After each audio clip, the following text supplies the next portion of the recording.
रेवाड़ी से बीजेपी के पूर्व विधायक रणधीर सिंह कापड़ीवास ने आज केंद्रीय राज्य मंत्री राव इंद्रजीत सिंह पर जुबानी हमला करते हुए कहा है कि राव इंद्रजीत सिंह ने अपने स्वार्थ की खातिर इलाके का विकास नहीं होने दिया। कापड़ीवास ने कहा कि उन्होंने विधायक रहते रेवाड़ी में बॉयज कॉलेज की क्लास शुरू कराई थी, लेकिन विडंबना की बात देखिए, आज तक कॉलेज की बिल्डिंग बनना तो दूर, कॉलेज के लिए जमीन तक नहीं मिल पाई है।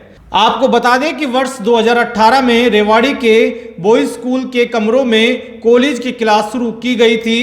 पहले ये कहा गया था कि सेक्टर 20 में कॉलेज बनाया जाएगा, लेकिन कुछ कारणों की वजह से उस जगह पर नहीं बन पाया और आज तक कॉलेज के लिए जमीन नहीं मिल पाई है। हालात ये है कि स्कूल के कमरों में ही कॉलेज की क्लास चल रही है।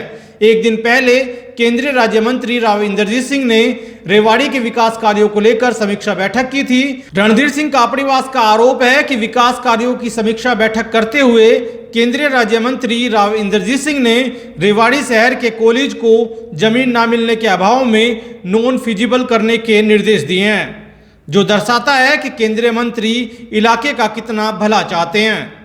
रणधीर सिंह कापड़ीवास ने कहा कि आज के दिन रेवाड़ी का कोई वाली वारिस नहीं है। राव इंद्रजीत सिंह इलाके का विकास करने की बजाय अपना स्वार्थ सिद्ध कर रहे हैं। जब वो विधायक थे तब रेवाड़ी में विकास कार्य कराए गए थे, लेकिन उनके बाद से आज तक कोई काम नहीं कराया गया।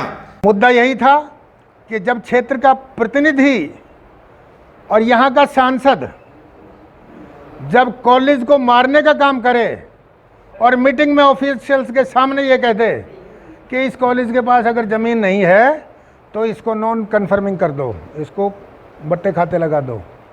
क्या सांसद नहीं चाहते कि यहाँ के लोग पढ़े लिखे हों? क्यों कहा? और सांसद है, वो सरकार में है, वो मंत्री है, खुद सरकार है, वो कहता क्यों नहीं कि मैं ज़मीन दूंगा और ज़मीन मिलेगी। इलाके में कॉलेज चलना चाहिए, खुलना चाहिए। काफी लंबे समय पहले आपके कार्यकाल में मैं कहता हूँ आया था, उसमें क्लास चल रही हैं। कॉलेज इसीलिए चलवाया था कि ज़मीन में गड़बड़ करेंगे तो कॉलेज चले, ताकि ये कभी बंद ना हो। देखिए, जो हमारे कार्यकाल में काम हुआ, हम लगे हुए थे, काम बढ़ रहा था। उसके बाद रेवाड़ी का कोई वाली वारिस रहा नहीं, और जो यहाँ का सांसद और केंद्रीय मंत्री है उसकी मंशा नहीं काम करने की। उनकी मंशा केवल चुनाव तक थी।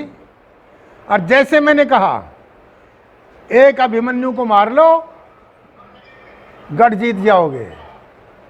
हम बेशक हार गए, लेकिन जो सबक इंद्रजीत सिंह को मिला है, आज वो दौड़ा फिर रहा है। उसने पीएम को नीचा दिखाया, पार्टी अध्यक्ष को नीचा दिखाया, पार्टी को नीचा दिखाया, अपना बहम पाड़े रहे। और जो दूसरी बात मैंने कही कि 9 हलके हैं इस क्षेत्र में, इसकी विधानसभा में, पटौदी की कह सकता है, 8 तो हारे हैं, तो इसकी लोकप्रियता कहाँ है, वो मैं पूछना चाहता हूँ आपके माध्यम से। मैं आपको बताऊँ, जैसा मैं समझा हूँ, भूपेंद्र यादव ना किसी के खिलाफ बोलता है, और भूपेंद्र यादव पार्टी के लिए संघ की विचारधारा से काम कर रहा है। और वो केवल यही नहीं घूम रहा, राजस्थान में, यूपी में, कई प्रदेशों में जा रहा है जहाँ जहाँ उसकी ड्यूटी लगती है। तो ये क्यों जा रहा है, कैसे जा रहा है, ये तो संघ का अपना काम है, संगठन का काम। चल रहा है जो राजनीतिक जानकार जो बार खबरें भी आप देखते हैं लगती है, वो ये कहते हैं कि राव इंद्रजीत का कद इस इलाके में दबाने के लिए, जैसा आप असली नकली की बात करें तो असली बीजेपी को आगे लाने की नहीं, कद दबाने के लिए मुझे यही तो अचंभा है।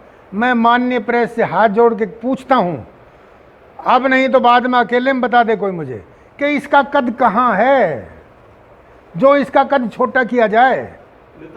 9 भाई साहब, 9 हलकों में 1 सीट जिता पाया है ये। प्रधानमंत्री को इसने नीचा दिखाया, पार्टी अध्यक्ष को नीचा दिखाया, सब लोगों के। और अब पता लग जाएगा इसके चुनाव में इसकी लोकप्रियता का। मैं भुक्तभोगी हूँ, प्रेस के सामने कह रहा हूँ, आप लोग सवाल कर लेना उससे, गलत हो तो वहीं बुला लेना मुझे, चाहे जंगल में बुला लियो, चाहे उसके महल में।